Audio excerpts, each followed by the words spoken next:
सुरेश, नेहा और मोनिका बचपन के दोस्त थे। वे तीनों साथ बड़े हुए, साथ पढ़ाई की और अब साथ ही कॉलेज भी जाने लगे थे। सुरेश नेहा को पसंद करता था।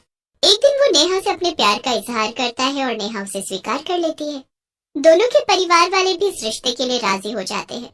2 दिन बाद शादी का कार्ड मोनिका के घर पहुंचता है। मोनिका ये देखकर हैरान हो जाती है और उसे बहुत गुस्सा आता है। ऐसा कैसे हो सकता है? सुरेश नेहा को कैसे पसंद कर सकता है?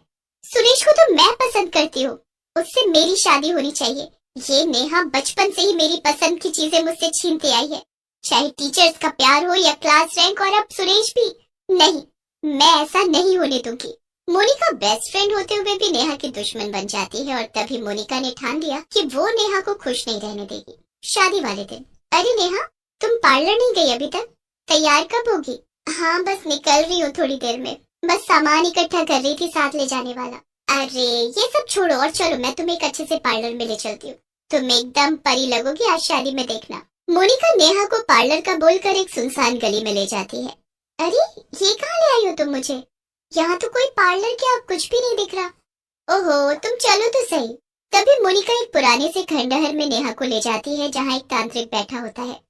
बड़ी देर कर दी तुमने, पर चलो, अब ये आ ही गई है तो इसका कार्यक्रम चालू करते हैं। मोनिका नेहा को जोर का धक्का देती है। नेहा तांत्रिक के सामने जलते हुए हवन कुंड के आगे जाकर गिर जाती है। मोनिका और तांत्रिक जोर जोर से हंसने लगते हैं। नेहा को कुछ समझ में नहीं आता कि क्या हो रहा है। नेहा तांत्रिक पर कुछ भभूत फेंकता है और नेहा के अंदर एक प्रेत आत्मा का वास कर देता है। नेहा एकदम बेहोश पड़ जाती है। फिर जब उसे होश आता है तो ये मेरा शरीर नहीं है, मुझे मेरे शरीर में जाना है। इधर शादी की रात को मंडप पर सुरेश नेहा का इंतजार कर रहा था। तभी वहाँ लाल लहंगा चुन्नी पहने दुल्हन आती है और मंडप पर बैठ जाती है। शादी की रस्में शुरू हो जाती हैं और अब समय था सिंदूर लगाने का। जब सुरेश सिंदूर लगाने के लिए नेहा का दुपट्टा उठाता है तो वो हैरान रह जाता है। मोनिका, तुम यहाँ क्या कर रही हो? यहाँ तो नेहा को होना चाहिए था, तुम यहाँ कैसे? क्या मतलब मैं यहाँ कैसे? मैं तुमसे प्यार करती हूँ और तुम्हारी शादी तो मुझसे ही होनी चाहिए थी, इसलिए मैं यहाँ पर हूँ। पूरे हॉल में शांति छा जाती है, पर सुरेश की माँ, जो कि थोड़ी बीमार थी, उन्होंने बोला, बेटा शादी हो गई है, अब तुम्हें इसे मंजूर करना ही पड़ेगा। अब जो हो गया सो हो गया, अब तुम्हारी पत्नी मोनिका ही है। उसी रात को जब मोनिका और सुरेश अपने कमरे में आराम कर रहे होते हैं, तभी वहाँ पर चुड़ैल आती है। चुड़ैल मोनिका के पास जाकर उसके पैरों को छूने लगती है। तभी मोनिका बहुत तेज चिल्लाती है, अब पता नहीं ये कौन सा नया ड्रामा है इसका। चालबाज औरत। तभी चुड़ैल मोनिका के बेड के नीचे से होते हुए उसकी चद्दर में घुस जाती है और मोनिका का गला दबाने लगती है। मोनिका फिर बहुत तेज चिल्लाती है। तब सुरेश मोनिका पर गुस्सा करता है, मेरी जिंदगी तो तुमने वैसे ही बर्बाद कर दी है, अब मुझे तुम चैन से सोने दोगी कि नहीं? तभी चुड़ैल वहाँ से चली जाती है। मोनिका समझ गई थी कि ये नेहा ही है जो उससे बदला लेने आई है। मोनिका धीरे से उठकर बाहर नेहा को ढूंढने जाती है और तभी मोनिका पर पीछे से वार होता है। मोनिका बाहर ही बेहोश हो जाती है।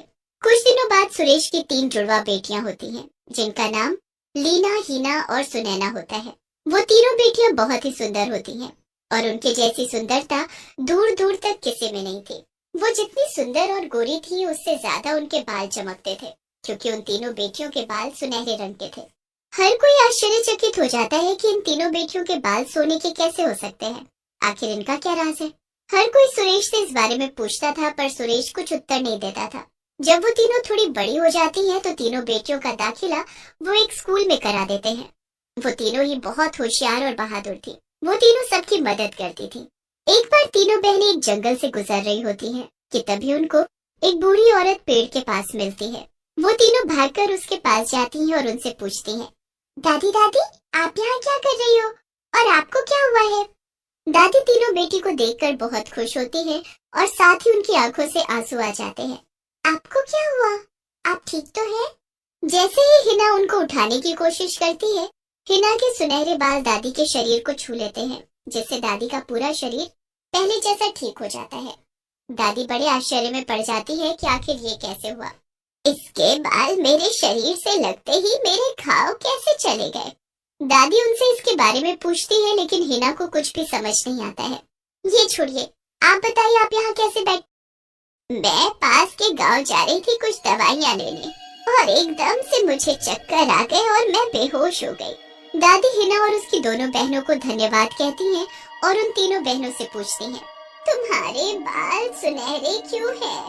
ये हमारे बचपन से ही है, ये हमें नहीं पता इसका राज क्या है और ये कोई राज है भी या नहीं। फिर वो तीनों बहनें घर आती हैं और सुरेश को सारी बातें बताती हैं। सुरेश काम में इतना बिजी होता है कि उनकी बातों पर ध्यान ही नहीं दे पाता। तीनों ही बेटियां धीरे धीरे बड़ी हो रही थी। अब वो कॉलेज में पढ़ने जाने लगी थी। एक दिन गांव में एक चुड़ैल आ जाती है। वो चुड़ैल बहुत ही डरावनी होती है, सफेद साड़ी पहने होती है। कोई नहीं बचेगा, हर गुनहगार मरेगा मेरे हाथों। चुड़ैल पूरे गांव में आतंक मचा देती है। हर जगह मातम फैल जाता है। चुड़ैल ज्यादातर रातों में आती थी और जो भी उसको गुनहगार दिखता वो उसको मार कर कच्चा ही खा जाती। वहीं दूसरी तरफ तीनों बेटियों के कॉलेज में फंक्शन होता है। तीनों ही बेटियां अपने आप को सुंदर बनाकर कॉलेज में जाती हैं। वहीं पर एक लड़का आता है जो तीनों का बहुत मजाक बनाता है उसके सुनहरे बाल को लेकर, लेकिन वो तीनों उससे कुछ नहीं कहती हैं। लेकिन सुनैना को अंदर ही अंदर बहुत गुस्सा आता है इस बात से, लेकिन वो अपनी दोनों बहनों को देखकर शांत हो जाती है। तभी वहीं पर सुनैना के टीचर्स के ऊपर झूमर गिर जाता है, जिस वजह से उनको बहुत चोट आई होती है। हिना उनकी मदद करने वहां पहुंचती है, तो जैसे ही हिना के बाल सुनैना की टीचर के शरीर से स्पर्श करते हैं, सुनैना की टीचर पहले जैसी हो जाती है। ये देखकर हर कोई चौंक जाता है कि आखिर ये कैसे हुआ, पर इसका उत्तर किसी के पास नहीं होता। तीनों बहनों के चर्चे पूरे गांव में हो रहे थे। सुनहरे बाल वाली बेटियों की शक्ति की खबर उड़ते उड़ते चुड़ैल के पास भी पहुंच जाती है। पता लगाने के लिए चुड़ैल उस गांव में पहुंचती है और उन तीनों बेटियों को ढूंढती है, पर वे नहीं मिलती। तभी उसे एक तरकीब सूझती है। सुना है उनके पास बहुत शक्तियां हैं। अगर मैं गांव के लोगों को परेशान करूंगी तो वो तीनों बेटियां अपने आप बाहर निकल कर आएंगी, आखिर बचकर जाएंगी कहाँ? चुड़ैल पूरे गांव में आतंक मचाना शुरू कर देती है। कुछ दिनों तक चुड़ैल ये सब कर रही होती है, पर उसको इसका कोई भी फल नहीं मिलता। तब वो बहुत गुस्से में आ जाती है। तभी सामने से आ रही एक औरत वो उस औरत को मार देती है और उस खा लेती है। जैसे जैसे वो लोगों को मारकर आगे बढ़ रही होती है, पीछे से तीनों बेटियां आ रही होती हैं। जब वो देखती हैं लोगों को मरा हुआ, तो वे फटाफट अपनी शक्तियों का इस्तेमाल करके उनकी मदद करने लगती हैं। वो सबके शरीर में अपने बालों को छुआ देती है, जिसकी वजह से ये लोग पहले जैसे हो जाते हैं। जब चुड़ैल वापस उसी रास्ते पर आती है तो वो देखती है कि जिन जिन लोगों को उसने मारा था वो सब दोबारा जिंदा हो गए हैं। वो समझ जाती है कि वो 3 लड़कियां यही कहीं हैं। थोड़ी देर ढूंढने पर उसे वो 3 लड़कियां दिख जाती हैं। उन तीनों लड़कियों को देखकर चुड़ैल की आंखों में एक चमक आती है, जैसे मानो उसे खजाना मिल गया हो। चुड़ैल छुपकर उन तीनों का पीछा करती है। कुछ दिनों बाद सुरेश अपने परिवार को लेकर घूमने जा रहा होता है। एक सुनसान सड़क पर चुड़ैल सुरेश की कार का टायर पंचर कर देती है और कार को वहीं रोक देती है। वो चुड़ैल एकदम से कार के शीशे पर आकर बैठ जाती है। ये देखकर मोनिका बहुत तेज चिल्लाती है और सुरेश भी एकदम घबरा जाता है। चुड़ैल सामने शीशे से बस अपना सर दिखाती है और फिर उल्टे कदम सरकाते हुए इंजन पर आकर खड़ी हो जाती है। वो डरावनी आवाज निकालते हुए हंसने लगती है। मुझे मेरी बेटी वापस दे दो, मैं यहाँ उन्हें लेने आई हूँ। सुरेश कुछ समझ नहीं पाता, पर मोनिका कुछ भांप जाती है। ये क्या बकवास कर रही है तू? तेरी बेटी कैसे? ये हमारी बेटियां हैं। ये तुम्हारी नहीं, ये मेरी बेटी है, मैंने इन्हें पैदा किया है।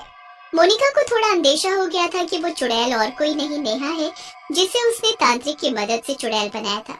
जब तुमने धोखे से सुरेश से शादी कर ली थी, उस वक्त वो चुड़ैल मैं ही थी जो तुम्हारे कमरे में आई थी, और जब तुम मुझे ढूंढने बाहर गई थी तभी तुम्हारे बदले सुरेश के साथ मैं थी और तुम बाहर बेहोश पड़ी थी।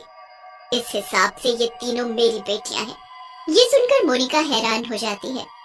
जैसे मेरी जगह पर तुम मंडप पर बैठी थी, वैसे ही तुम्हारी जगह पर मैं सुरेश के साथ थी। सुरेश को कुछ भी समझ में नहीं आ रहा था। वो तीनों सुनहरे बालों वाली बेटियां भी कार के बाहर आकर खड़ी हो जाती हैं। चुड़ैल नेहा सुरेश के पास जाती है और रो रो कर उसको सारी बातें बताती है। सुरेश को इन सब बातों पर विश्वास नहीं हो पा रहा होता है। सुरेश विश्वास कर लेता है चुड़ैल की बातों पर और मोनिका को जोर से थप्पड़ लगाता है। अब इन सब का कोई फायदा नहीं है, जो होना था हो गया। अब कुछ भी पहले जैसा नहीं हो सकता। बस मुझे मेरी बेटियां लौटा दो। फिर अगली ही सुबह सुरेश, नेहा, चुड़ैल और अपने तीनों सुनहरे बालों वाली बेटियों के साथ दूर कहीं अनजान शहर में चला जाता है और अपना जीवन व्यतीत करने लगता है।